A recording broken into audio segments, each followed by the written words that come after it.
malam-malam sendirian di sini nggak aman, Mbak. Kalau mau, istirahat di tempat Abang dulu aja. Malam itu, orang-orang salah paham. Seorang ojol terlihat berhenti lama di pinggir jalan bersama bule cantik yang sendirian. Ada yang menatap curiga, ada yang berbisik kotor. Tak ada yang tahu, satu keputusan kecil malam itu akan mengubah hidup mereka selamanya. Assalamualaikum warahmatullahi wabarakatuh. Halo sahabat semua, selamat datang kembali di channel ini. Sebelum lanjut ke kisahnya, pastikan kalian subscribe, like, dan share.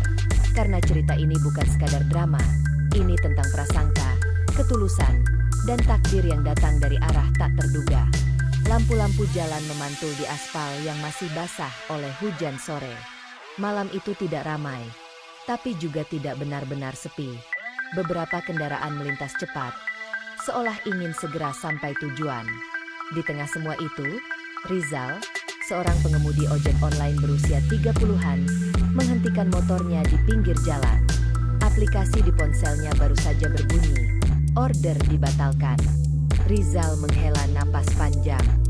Sejak sore, ia belum mendapat penumpang yang benar-benar menghasilkan.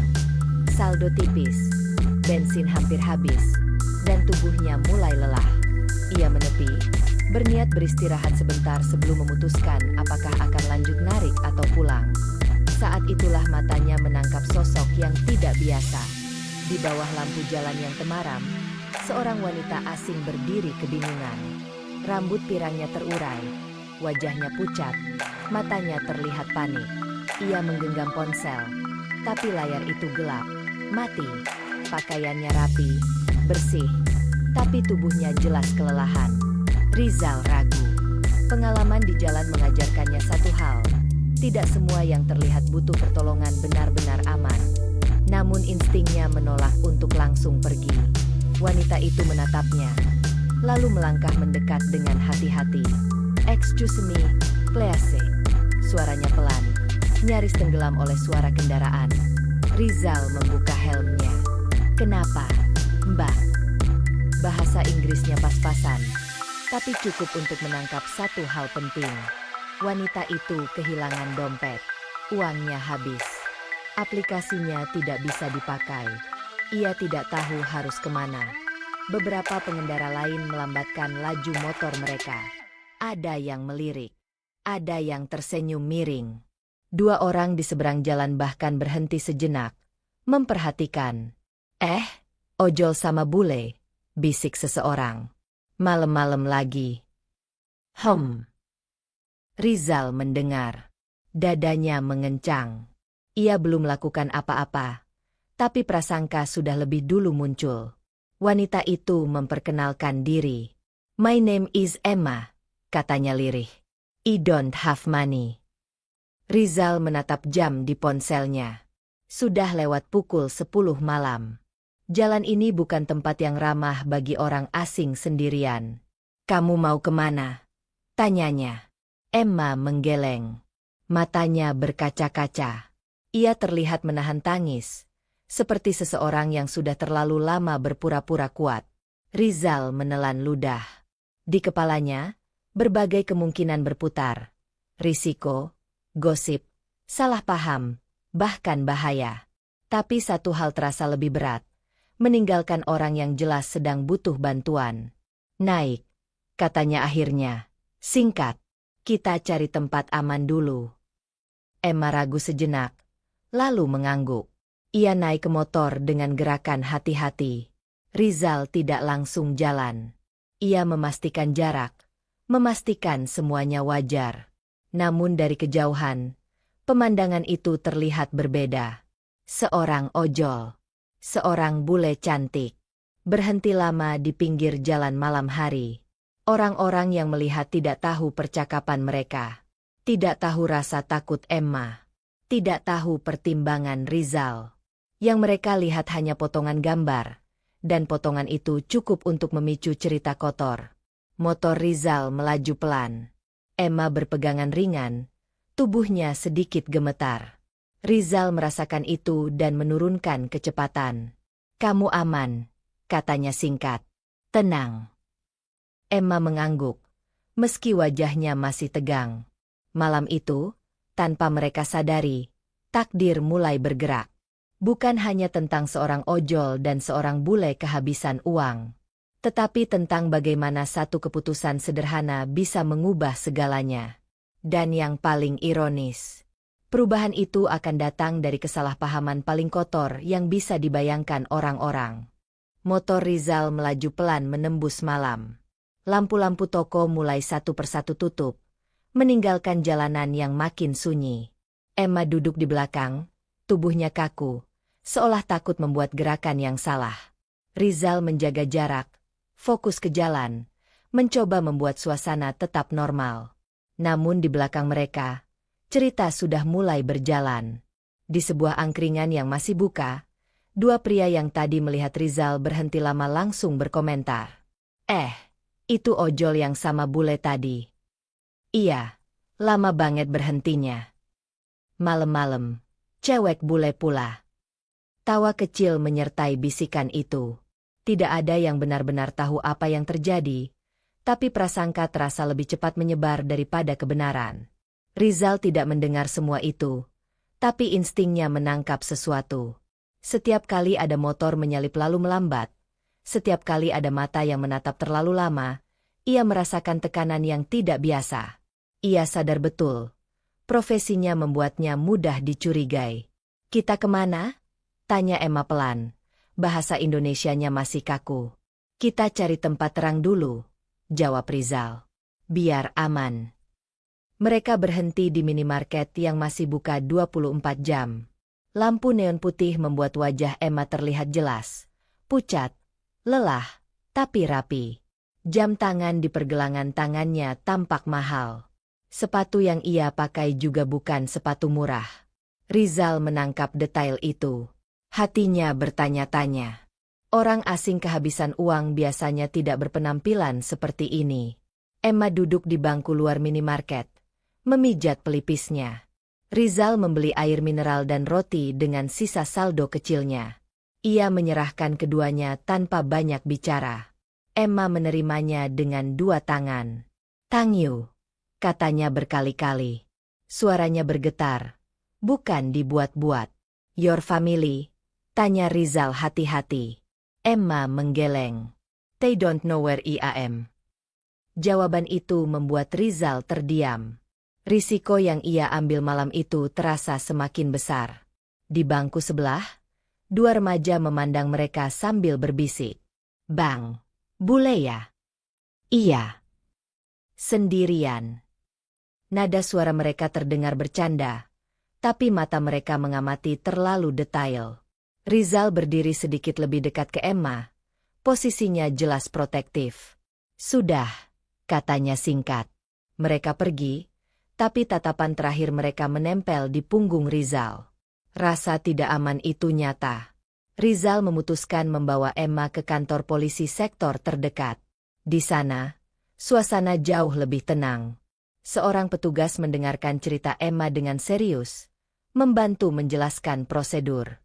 Ketika petugas menanyakan identitas, Emma terdiam sejenak. Ia menatap Rizal, ragu, lalu akhirnya berkata, "My father owns property companies. He is very worried if he knows." Kalimat itu membuat ruangan seolah berhenti. Petugas mengangkat alis. "Property." Emma mengangguk. "Yes. Big projects." Rizal menelan ludah. "Anak bos properti." Kata-kata itu bergema di kepalanya. Ia menatap Emma dengan sudut mata, lalu menunduk lagi. Jarak dunia mereka terasa semakin lebar. Petugas langsung mencatat lebih serius. Nada bicaranya berubah formal. "Kami akan hubungi kedutaan." Saat mereka keluar dari kantor polisi, Emma menghela napas panjang. "I'm sorry," katanya pada Rizal.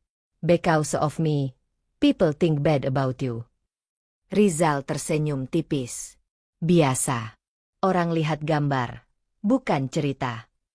Namun di dalam hatinya, ia tahu ini bukan hal kecil. Jika identitas Emma benar, maka gosip yang beredar bukan lagi sekadar omongan warung. Ini bisa berujung masalah besar bagi dirinya. Malam semakin larut. Rizal mengantar Emma ke penginapan sementara yang direkomendasikan polisi. Ia memastikan semua beres sebelum pamit. Saat Rizal kembali ke motornya, ponselnya bergetar. Grup WhatsApp ojol ramai. Bro, itu lu yang sama bule.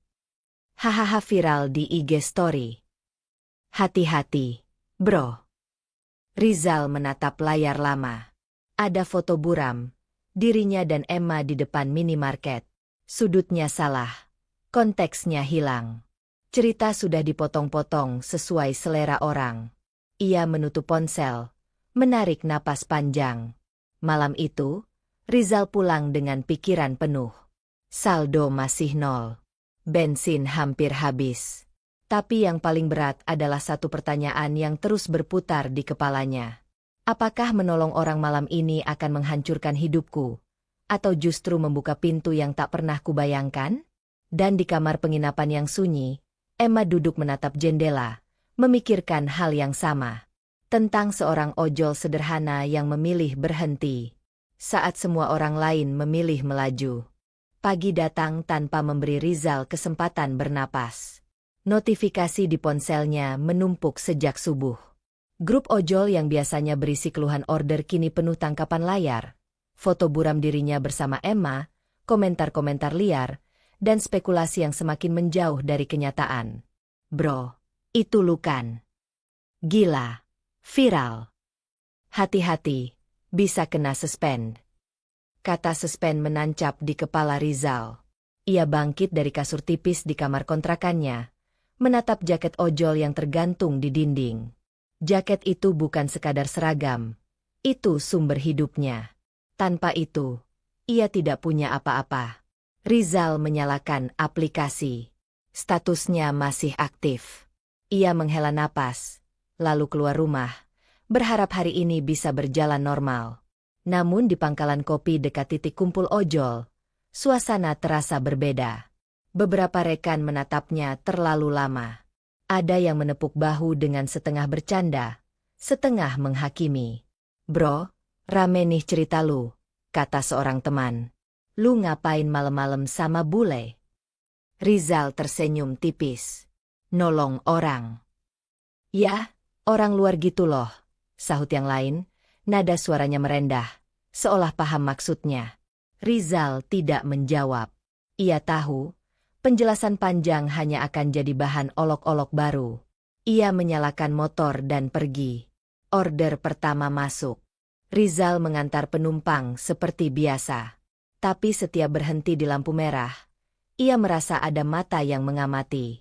Beberapa orang memegang ponsel, menoleh, lalu berbisik. Identitasnya sebagai ojol yang sama bule telah mendahuluinya. Menjelang siang, ponselnya kembali bergetar. Kali ini dari pihak aplikasi. Mohon klarifikasi terkait laporan pengguna. Bunyi pesan singkat itu. Jantung Rizal berdegup kencang. Ia menepi, duduk di tepi jalan, menatap layar. Ia diminta datang ke kantor layanan mitra. Tidak ada tuduhan jelas, tapi nadanya cukup untuk membuat lututnya lemas. Di kantor layanan, Rizal duduk menunggu. Dinding putih, kursi plastik, dan antrean panjang membuat waktu terasa melambat. Seorang petugas memanggil namanya. Ada laporan soal perilaku tidak pantas, kata petugas itu, datar. Rizal menarik napas. Saya menolong orang yang kehabisan uang. Petugas mengangguk, mencatat. Kami akan verifikasi. Sementara, akun Anda kami pantau. Pantau. Bukan diblokir, tapi cukup dekat untuk membuat hidupnya tak tenang. Di tempat lain, Emma menjalani hari yang tidak kalah berat. Di penginapan, ia menerima panggilan video yang akhirnya tersambung. Wajah seorang pria paruh-baya muncul di layar. Ayahnya. Raut wajahnya tegang, antara marah dan cemas. "Where are you?" tanyanya. Emma menjelaskan dengan singkat, berhati-hati. Ia menyebut kehilangan uang, bantuan polisi, dan seorang pengemudi yang menolongnya. Ia tidak menyebut gosip, Tapi ayahnya sudah tahu lebih banyak dari yang ia kira. "We are sending people," kata ayahnya tegas. "Now." Emma menutup panggilan dengan perasaan campur aduk. Ia lega, tapi juga takut. Apa yang akan terjadi pada Rizal ketika orang-orang berpengaruh itu datang? Sore hari, dua pria asing datang ke penginapan. Mereka sopan, rapi, dan jelas bukan orang sembarangan. Mereka berbicara dengan pihak hotel, lalu menemui Emma. "We're here to help," kata salah satu dari mereka. Emma mengangguk. "Please, don't hurt him," katanya cepat. "He did nothing wrong." Pria itu menatapnya serius. "We just want the truth." Di sisi lain kota, Rizal pulang lebih awal. Ia duduk di teras kontrakan, memandangi jalan. Tetangga lewat, ada yang menyapa singkat, ada yang berpura-pura sibuk. Tekanan itu nyata dan sunyi. Malam datang. Rizal menerima pesan tak dikenal. "Kami ingin bertemu." Ini tentang Emma. Tangannya gemetar. Ia menatap ponsel lama, lalu menghela napas. Ia tidak lari. Ia memilih datang. Di sebuah kafe sederhana, dua pria itu sudah menunggu. Mereka tidak mengancam. Mereka bertanya dengan tenang. Rizal menjawab apa adanya. Tentang jalan malam, tentang saldo nol, tentang keputusan berhenti. Setelah lama mendengarkan, salah satu dari mereka berkata, "You protected her." Kalimat itu membuat Rizal terdiam. Malam itu, ketika Rizal pulang, ia tidak tahu apakah hidupnya akan runtuh atau bangkit. Tapi satu hal pasti, ia telah berdiri di ujung tanduk, dan apapun yang terjadi selanjutnya akan mengubah segalanya. Rizal tiba di lobi hotel dengan langkah ragu. Bangunan itu jauh dari dunia yang biasa ia kenal. Lantai mengilap, pendingin ruangan dingin, dan resepsionis yang berbicara pelan. Ia merapikan jaket ojolnya, merasa kecil di tengah kemewahan yang asing. Emma sudah menunggu. Wajahnya terlihat lebih tenang, tapi matanya menyimpan kekhawatiran. Ketika melihat Rizal, ia berdiri dan tersenyum lega. "Thank you for coming," katanya. Mereka dipersilakan masuk ke sebuah ruangan pertemuan. Dua pria yang sebelumnya menemuinya di kafe sudah ada di sana, bersama seorang wanita berpenampilan tegas. Tak lama kemudian, seorang pria paruh baya masuk, ayah Emma. Auranya kuat, suaranya tenang namun berwibawa. Rizal berdiri, menunduk sopan. "Selamat malam, Pak." Pria itu mengangguk. "Duduklah." Pertemuan dimulai tanpa basa-basi. Ayah Emma memandang Rizal lama, lalu berkata, "Kami melihat banyak cerita di luar. Kami ingin mendengar langsung darimu." Rizal menelan ludah. Ia menceritakan semuanya dari awal, dengan bahasa sederhana dan jujur. Tentang malam yang sepi, tentang Emma yang kebingungan, tentang saldo nol, tentang keputusan berhenti yang diambil bukan karena keberanian, tapi karena nurani. Ia tidak menambah atau mengurangi apapun. Ruangan hening. Emma sesekali mengangguk, menguatkan cerita Rizal. Wanita yang tadi duduk di sudut mencatat sesuatu. Dua pria penghubung saling bertukar pandang. Akhirnya ayah Emma berbicara. "Orang-orang menyangka yang buruk," katanya pelan. "Kami juga sempat khawatir." Ia berhenti sejenak, lalu menatap Rizal. "Tapi dari ceritamu, kau melindunginya." Kalimat itu terasa seperti beban yang dilepaskan dari dada Rizal. Ia mengangguk, tanpa berani tersenyum. Ayah Emma melanjutkan, "Kami akan meluruskan kabar yang beredar. Kami tidak ingin orang yang berbuat baik justru dirugikan." Emma menoleh ke Rizal. Matanya berkaca-kaca. "I told them," katanya pelan. "You were kind." Namun kejutan belum selesai. Wanita yang mencatat tadi menyerahkan sebuah map. Ayah Emma mendorongnya ke arah Rizal. "Kami ingin menawarkan sesuatu," katanya. Rizal membuka map itu perlahan. Isinya bukan uang tunai, melainkan tawaran kerja, pelatihan logistik, posisi operasional, kesempatan belajar. Dunia yang sama sekali baru. Kami selalu butuh orang yang jujur dan bertanggung jawab, kata ayah Emma. Apa yang kau lakukan menunjukkan karakter. Rizal terdiam. Tawaran itu menggiurkan. Terlalu menggiurkan. Ia membayangkan kontrakannya, motor tuanya, dan jaket ojol yang selama ini menjadi penopang hidup. Ia juga membayangkan tatapan orang-orang yang tadi mencibir. Pak, katanya hati-hati. Saya bukan orang sekolah tinggi. Ayah Emma tersenyum tipis. Karakter tidak diajarkan di kampus. Emma memandang Rizal dengan harap dan takut sekaligus. You don't have to decide now, katanya. Malam itu, pertemuan berakhir dengan suasana lebih hangat. Ayah Emma menjabat tangan Rizal. Terima kasih sudah menjaganya. Di luar hotel, Rizal berdiri lama.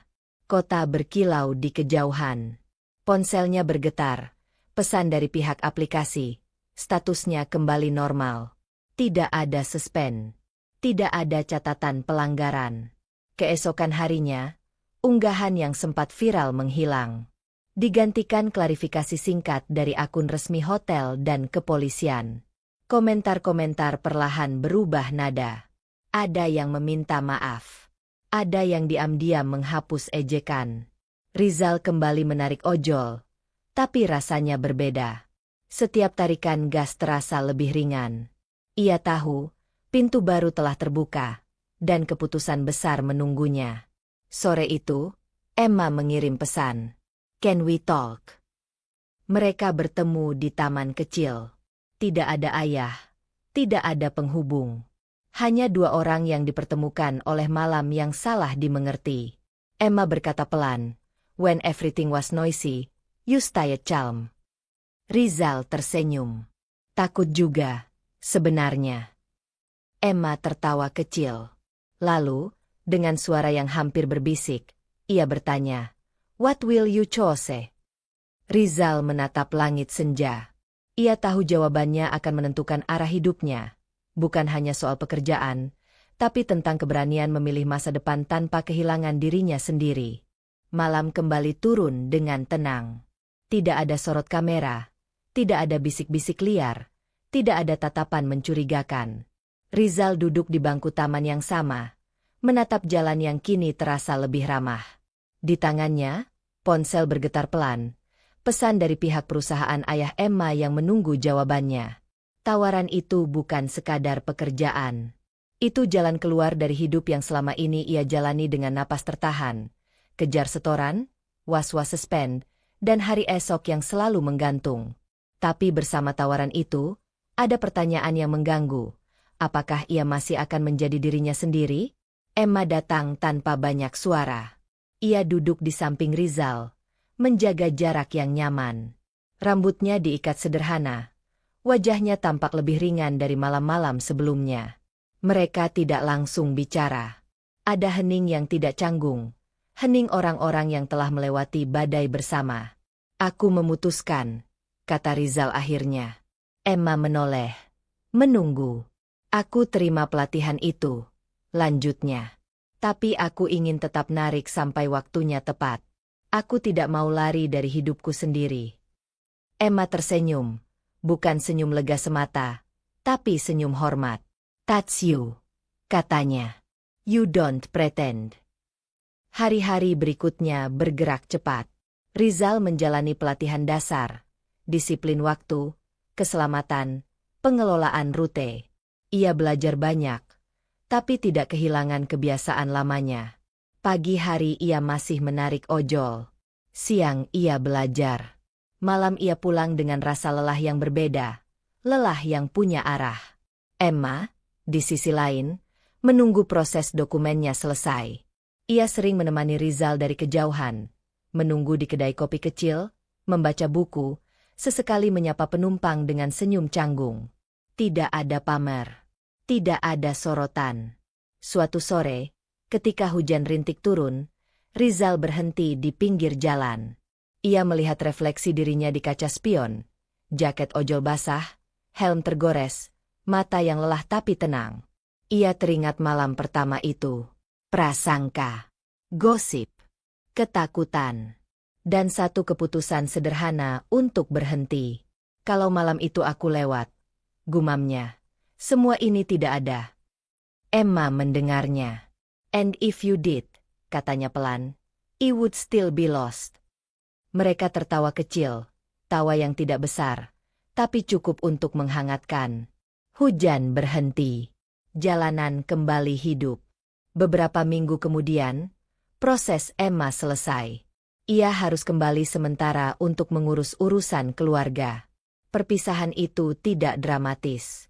Tidak ada janji muluk. Hanya pelukan singkat dan kata-kata yang jujur.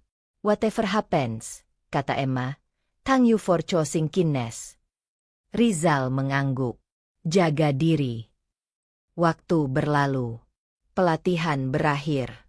Rizal resmi menempati posisi baru, bukan karena siapa yang ia kenal, tapi karena siapa ia sebenarnya. Ia tetap rendah hati. Tetap menepi untuk menolong ketika melihat orang butuh bantuan. Bedanya, kini ia melakukannya dengan tenang, tanpa takut dunia salah paham.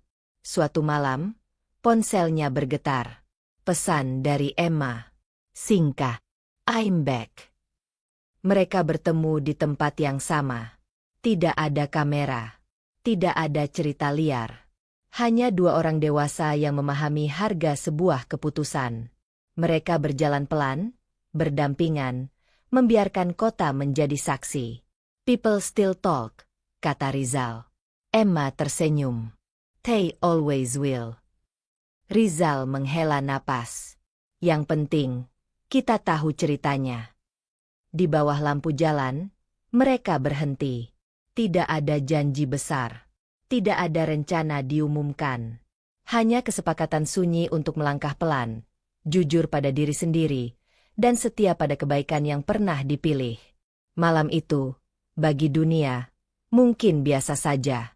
Bagi mereka, malam itu mengubah segalanya, bukan karena gosip yang beredar, melainkan karena keputusan untuk tetap manusia ketika prasangka datang lebih dulu. Dan di jalan yang sama, Rizal kembali melaju, bukan untuk lari dari hidupnya, tapi untuk menyambut masa depan dengan kepala tegak.